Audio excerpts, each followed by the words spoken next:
We're going to talk about what are the possibilities if bandwidth is free and infinite. What are the constraints? What's really stopping us doing what we want to do? Now, I come from a telecoms background, and there's really three distinct areas of video.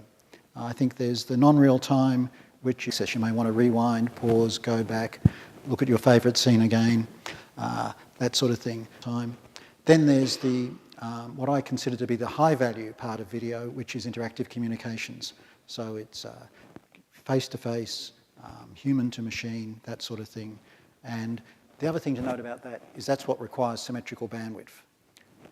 The others are really just one way, a little bit of interactivity, but this is the one that you really need that extra bit of bandwidth going back up.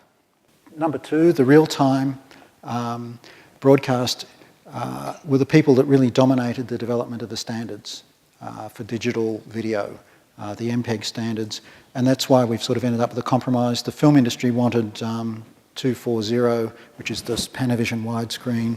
I think the TV industry wanted to stick to 4:3.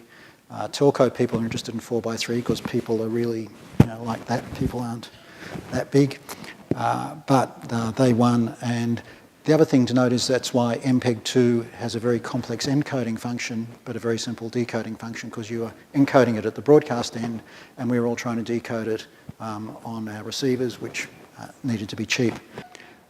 So looking at it, what does video really come at? If it's raw, if it's uncompressed, basically you're talking 600 megabits for standard def, up to 48 gigabits for the ultra-high def.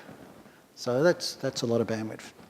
The problem is that the broadcast people don't care about interactivity. They don't care about latency, and latency is the biggest killer in compression.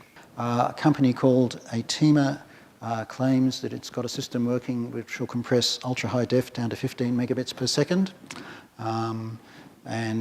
This technique's now unofficially called H.265.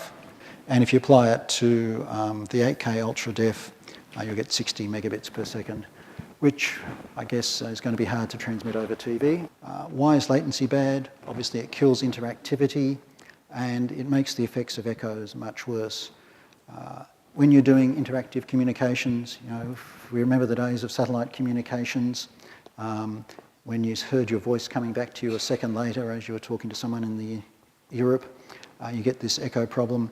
You can also get the feedback effects that we'll get if I stand too close to this microphone, which is part of echo. One way around this is to wear headsets, which we all do when we're using Skype, although Skype's getting better. But very clever positioning of the microphones and speakers can also reduce it. I guess experiments show that echo is a real issue for anything greater than 80 milliseconds. Colour fidelity. This is a big issue in telemedicine. It's the only time I've heard a fellow of the Royal Australasian College of Surgeons swear, and he swore at me one time when we were doing a telemedicine experiment and we changed the display from a CRT to an LCD. Couple of examples of where high quality video is important. Masterclass. Again, echo cancellers, electronic echo cancellers that get rid of echo are a problem. They have trouble with music. They're improving. But I've heard some really strange sounds come out of a standard video conference unit when quality music is being played in work. That was interesting. High quality sound. Mark was able to conduct a masterclass between Sydney and Perth quite happily. But let's going back to the next stage. Remember an early NBN co-promotional video where they had a band playing together, rehearsing together. 4 guys in different houses, 1 drummer, a guitarist, all that. We all laughed at that. It's not possible. You can't do that. Latency is an issue. Why is it? What's required? Well, in an orchestra, you're in a stage about 20 metres of each other. Again, speed of sound about 1 metre per foot. So you need to be within 60 milliseconds. That's roughly what musicians need to have to be able to perform. Going back to my frame rate slide, 1 frame was 17 milliseconds. So if you're compressing, you grab a frame, you compress it, you compare it to the previous frame, you do motion compensate it, you transmit it. You've already lost it before you get through the network, you get the speed of light. So this is the sort of thing that really is possible if bandwidth was infinite. Quite frankly, I think that it might be possible within a POI, within the NBN code, there's minimal switches and routers in the way. There is research going on to get that bit rate down to something around about the 60 megabits per second. Telepresence. So, look, this is the serious stuff. Basically, high value in video, interactive video is telepresence, making you feel like you're in the same room as the other people. Not just one person, but lots of people. And in order to do that, you need a number of things. And certainly based on research we did a number of years ago in Senti and looking at work we're doing now, what you need is lots of views. You want to know what's hidden behind that camera over there that's taking a photo of me right now. You want a room overview. You want to be able to zoom in on things. I can walk up quickly to something to take a close look. When you're in a video conference, you can't do that, so you need yet another camera. You need good quality audio, as we said before. You also stereo, which I've never seen a video conference unit using stereo. Maybe there are some out there, I'm not sure. Right about that. But particularly we found in the medical field, people wanted to know, weren't maybe not looking at the video at the time. There may be people they didn't really know. They wanted to know the voice was coming from there or there. That's quite important. NICTA and CSIRO is a virtual counter project. And basically the aim is to deliver government services to remote communities in a face-to-face manner. Again, it's the same sort of scenario. You need the face-to-face video.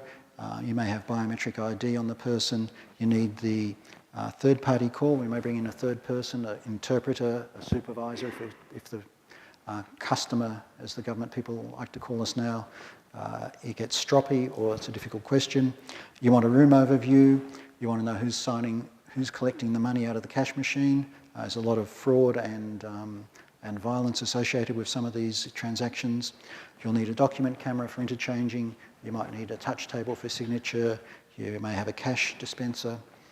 So that's really what telepresence is about. It's actually going there and making it feel like you're actually interacting with the person. So that's that. And finally, well, who wants telepresence? I guess we've talked about a lot of these systems. But I can't resist without closing with the classic telepresence scene. Help me, Obi-Wan Kenobi. You're my only hope.